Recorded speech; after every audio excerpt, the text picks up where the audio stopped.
Oh, now this was a fucking episode. My goodness, we finally have some answers with Jade and Tabitha remembering more of their past, and it seems like the man in yellow is getting what he wants out of the townsfolk. Everyone is starting to get at each other's throats. This video will be a spoiler discussion of From episode 5 season 4. If you haven't caught up yet, don't watch this video.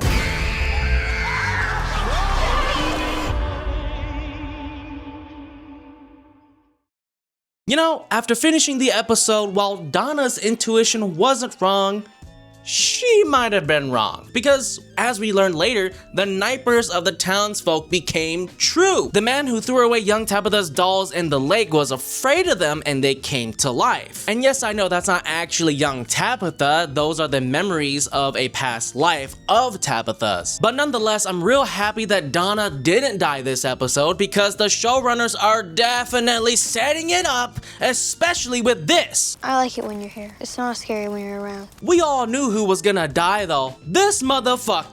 Y'all knew he was gonna die because he just kept talking too much. He just couldn't shut the hell up and let our main characters decide on what to do. Heck, he didn't even help bring the dolls on land. Did we have to lose the only other Asian guy in the show though? Come on, man. I don't think even Kenny and him ever interacted with one another. As expected, that lake was not the Lake of Tears. Rest in peace, Birdie. Jade is finally entering his mushroom high, and I can safely say that I predicted the twist at the end. Apparently, not a lot of people figured that he was probably still at Boyd's place during his high, but come on, guys, we've seen this trope a million times. Not to disparage the show, it was still awesome. It's the classic "it was all a dream" trope. We got to learn a bit more about Jade's past, and it was revealed that the man holding the skull of blood was a past life. All of these guys were past lives of Jade and were killed by the townspeople. I'm more curious as to how the townspeople of this guy's past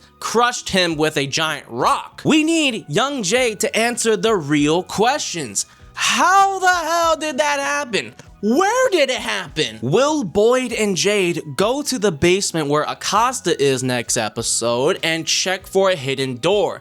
Will Acosta find something interesting for Boyd to look at? It's very strange that Julie and Randall would walk all the way over here to simply have an argument about her story walking. There was a Reddit post of someone theorizing that maybe all this is an act for the man in yellow, but there just isn't enough evidence right now to support it. You're literally frying your own brain. So why don't you tell me what's more likely? That you're traveling through chapters of a story? Or that one of these days you're gonna have a seizure that doesn't stop? Randall brings up a lot of good points, but it does feel a bit disingenuous. I mean, him and Julie must have already had this argument before, and him freaking out about her potentially losing her head just feels kind of weird, especially with the insert of her dad. Maybe there's something we don't know about Randall.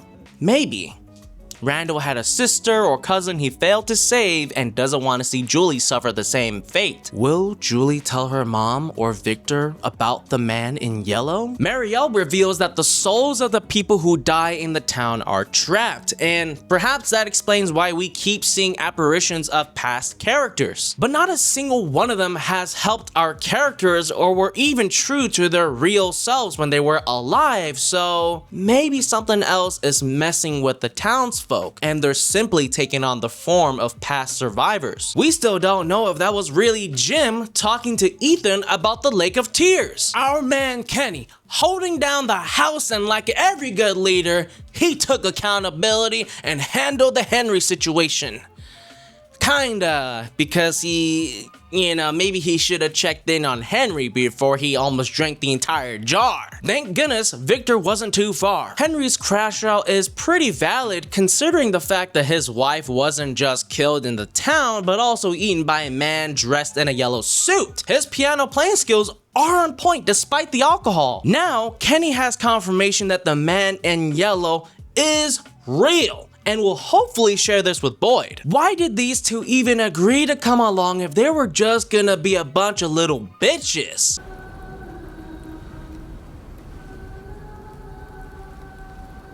And just when I thought things couldn't get more crazy, we start hearing some sussy ass humming that we can't yet confirm came from the dolls. Maybe this humming is from the children warning them about the dolls. Tabitha remembering how to hurt them implies that the dolls have attacked people in the past, and these totems were, in fact, designed to ward off evil or keep the dolls trapped. We don't even know for sure if the doll is dead. Maybe the totem is simply incapacitating it. Why did this one decide to walk away? And where is it going? But let's just take a moment to applaud Ellis, okay? He's the fucking MVP of the episode. He could have just stayed with the gang, but instead he went back out to save this dumbass bitch.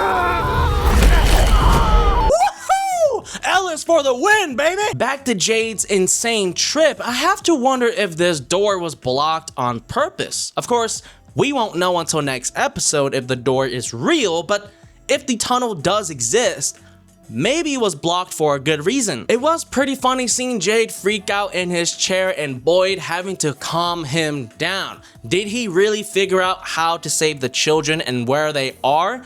Maybe their bones really are buried in the center of this ritual circle. One thing's for sure, he's gonna need Tabitha's help to free the children.